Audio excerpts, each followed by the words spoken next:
Are Blue Horrors of Tzeentch that horrible in patch 6.3.4? Now, I wrote that as a pun. I needed a fresh video. When people ask you on 5.3 videos to hear your opinion on Blue Horrors, it's time for a new video. But I never thought they were bad.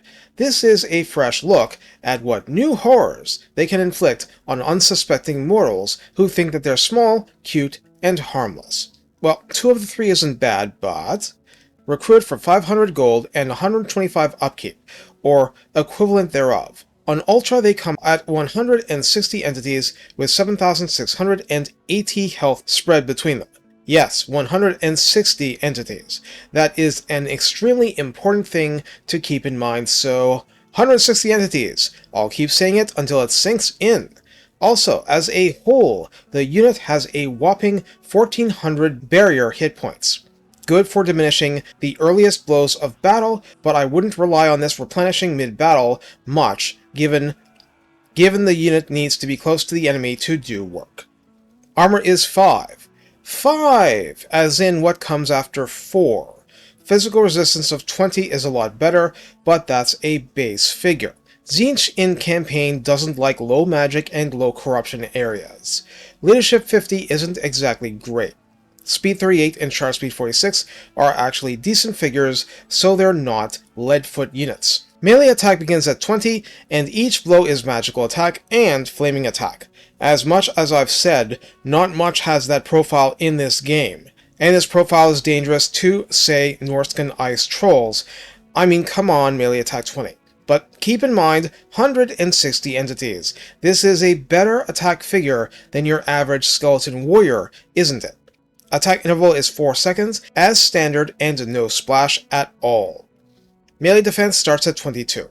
That's more like what you might get with your skeleton warriors, but again, has to be viewed through the prism of a trash quote-unquote unit with 160 entities. It's still a lot of entities to slice through.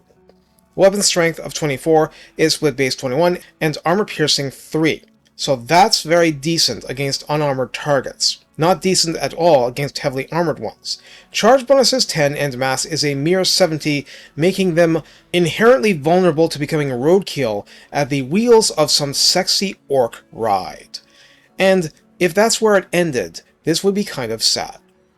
For ranged, ammunition is officially 4 volleys, but that's if every single horror chucks a fireball, so there's going to be a fair bit of staggering in a normal battle. Provincial Tzeentch corruption can jack this up in campaign to some extent, and you'll feel the difference. Range is 90 meters, official damage for comparison is 19, and each fireball doth chucked is magical attack and flaming attack again.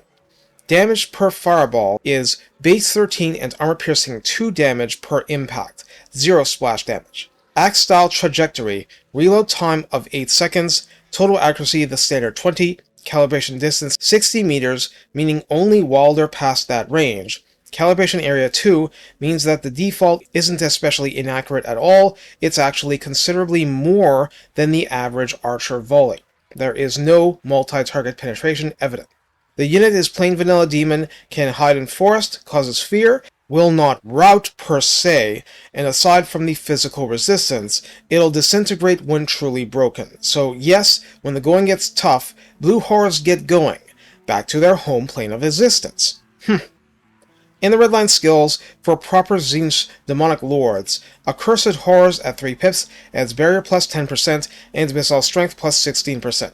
It feels like they've tinkered with this at some point, but plus 16% is not low. At rank 7 and up, Horrific Advancement promotes them to get Leadership plus 6, Speed plus 10%, and Missile Resistance plus 15%, which might help them last long enough to wreck stuff.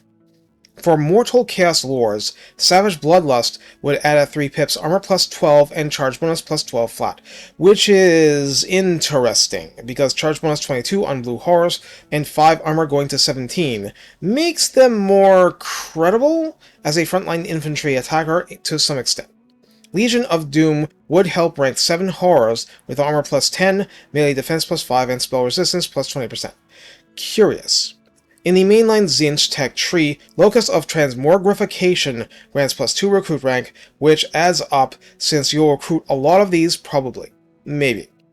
Greater Locus of Change helps with minus 5% recruitment cost and adds Arcane Mirth, which means each unit of Blue Horrors, a trash unit with limited ammunition and garbage melee stats, gives plus 20% winds recharge in battle or half of an Arcane Conduit, a third of a greater Arcane Conduit worth. So it has possibilities. That part I remember. Exalted Locus of Conjuration, less so. This tech provides plus 25% weapon strength and plus 25% ammunition. That's actually meaningful here. So how do we use the Blue Horrors of Tzeentch? Hopefully I've entertained and educated so far, but at this juncture, I want this video to be about two simple words, which you may have divined from the background footage. Those two words are Guard Mode. I'm making this in 6.3.4.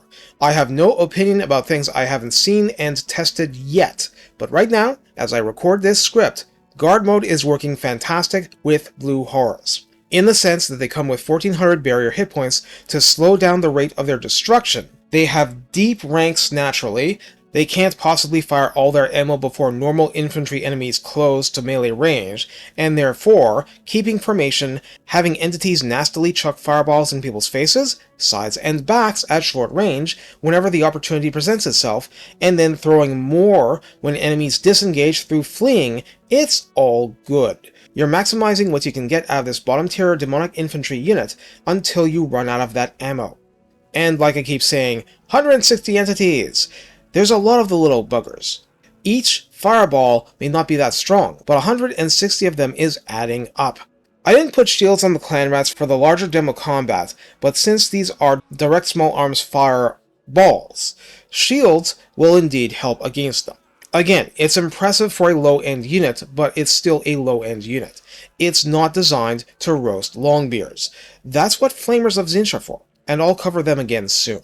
The point is, the boosts are substantial, and just in terms of running interference and whittling down an advancing foe, Blue Horrors are fine, and indeed are outright good against a lot of low-tier enemy opponents, even far more complex and higher-end units than the Horrors themselves. Yes, crossbows will wipe some out, but once in range, 160 fireballs pouring down are going to make that crossbow unit melt. It's like Demonic Free Company with more entities and less ammo. They can and will embarrass much better units so long as they aren't massively armored. I mean, can they defeat man-eaters in melee? Hell no, not in a million years. But if they empty every fireball into a unit of man-eaters engaged in melee combat with something else, that man-eater unit is going to hurt, because armor 40 isn't high enough. So they tank enemy attacks by existing. What damage they can inflict on the enemy is a bonus, and what winds of magic they provide your casters while playing Tzeentch is pure icing. Take care, and have fun inflicting horrible things on your many foes.